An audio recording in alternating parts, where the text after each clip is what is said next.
ఈ ఉద్యమం జరుగుతున్న సందర్భంలో అర్ధరాత్రి 11:52 మోడీ గారు పరీక్షల గురించి లీక్ అయిందని మొదటిసారి యాక్సెప్ట్ చేశారు. మినిస్టర్లు చర్చలలో పాల్గొన్నారు. ఒకవైపు ఇది జరుగుతుంటే మరోవైపు మంత్రులు కానీ, బీజేపీ ఐటీ సెల్లు కానీ, మీడియా కానీ వీళ్ళు అర్బన్ నక్సలైట్లు, దేశద్రోహులు, పాకిస్తానీ ఏజెంట్లు, ఖలిస్తానీలు, చైనా ఏజెంట్లు ఈ పేరుతోటి దాడి రాజీనామా ప్రకటించే ముందు నిమిషం వరకు దాడి చేస్తూనే ఉన్నారు. ఏం జరిగిందండి అసలు? మొదటి నుంచి కూడా వీళ్ళు దేశద్రోహులు, అర్బన్ నక్సలైట్లు, ఈవెన్ ఇప్పటికి కూడా ధర్మేంద్ర ప్రధాన్ రిజైన్ చేస్తూ కూడా ఏమన్నాడు, ఒక్క మాట కూడా నేను నైతిక బాధ్యత వహిస్తున్నాను చెప్పలే, ఎక్కడ కూడా రాజకీయ జవాబుదారితనం అనలే. పైగా ఏమన్నారు, ఈ యువతరాన్ని యువతరంలో వ్యక్తమవుతున్న ఈ వెలువను దేశ వ్యతిరేక శక్తులు ఉపయోగించుకునే ప్రమాదం ఉంది కనుక దాన్ని నివారించటానికి రాజీనామా చేస్తున్నాడు. సో దేశం కోసం, ధర్మం కోసం రాజీనామా చేస్తున్నాడు.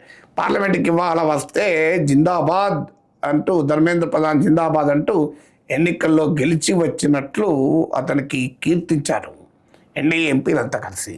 అందువల్ల అనివార్యమైంది గనక, అంగీకరించక తప్పలేదు గనక, వెనక్కు రాక తప్పలేదు గనక వెనక్కి వచ్చారు. అంతే తప్ప ప్రతి క్షణము అనుక్షణము దాడి చేశారు. ఇప్పుడు కూడా దేశవ్యాప్తంగా రిపోర్ట్స్ ఏమొస్తున్నాయి, మీకు ఆ ఒప్పందం కూడా ఉల్లంఘన జరుగుతోంది, కేసులు ఉంటాము, కొత్తగా కేసులు పెట్టామని హామీ ఇచ్చి ఇప్పుడు మళ్ళీ పదుల కొద్దీ వారిని బీజేపీ పాలిత రాష్ట్రాలు అరెస్టులు కూడా చేస్తున్నారు.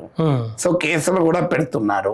కాంగ్రెస్ జనతా పార్టీ మరోసారి పోరాడక తప్పదని హెచ్చరిక కూడా జారీ చేసింది తాజాగా.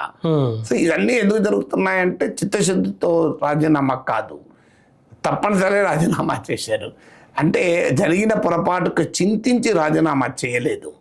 జరిగిన పొరపాటు వల్ల అన్ని రకాల ప్రయత్నాలు చేసి నిర్బంధము, అబద్ధాల ప్రచారము, ప్రాపగండా వార్, రిప్రెషను, అక్కడికి జాతీయ భద్రతా చట్టం ప్రయోగిస్తామని హెచ్చరికలు, యూనివర్సిటీలో అడ్మిషన్లు రద్దు చేస్తామని, పాస్పోర్ట్ రద్దు చేస్తామని, ఫేషియల్ రికగ్నిషన్ టెక్నాలజీలో పెట్టి గుర్తిస్తామని, పెల్లెట్ గన్లు ప్రయోగించి ఎన్ని రకాలుగా చేయాలని రకాలుగా చేసి ఇక అనివార్యమైంది కనుక వెనక్కి తగ్గారు.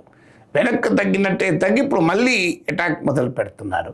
మీకు రామ మందిరంలో దొంగతనం చేసిన వారిపైనే చర్యలు లేవు. వారిని ఏమంటున్నారు, హిందువుల డబ్బు హిందువులే దొంగిలించారు, మీకెచ్చ కష్టమైందంటున్నారు. సో హిందువుల విరాళాలు హిందువులు దొంగలిస్తే మీకే అభ్యంతరం అంటే, ఆఖరికి రామ మందిరంలో దొంగతనాన్ని కూడా ఖండిస్తూ ఇంతవరకు నరేంద్ర మోడీ మాట్లాడలేదు. మీకు అర్ధరాత్రి పక్క పెట్టండి, పగటిపూట కూడా మాట్లాడలే. సో దీనిపైన కూడా 4 రోజులు 30 రోజులకు పైగా మాట్లాడలే కదా. ఇక తర్వాత ప్రతి ఒక్కటి ఇప్పుడు మిత్రో అనేది మానేసి మై డియర్ ఫ్రెండ్స్ అంటున్నారు. మీరు వర్టికల్ వీడియోలు చేస్తున్నారు, మై డియర్ ఫ్రెండ్స్ అంటున్నాడు, ఎనాలిటిక్స్ చూసి ఆనందపడుతున్నారు. So that shows how image management became more important, propaganda became more important then governance. వాళ్ళు అన్ని బలాల్ని ప్రయోగించినప్పటికీ, రాజ్యం వాళ్ళ చేతిలో ఉన్నప్పటికీ అత్యవసర పరిస్థితి ఏర్పడ్డది, వాళ్ళకు రాజీనామా చేయాల్సింది అన్నారు.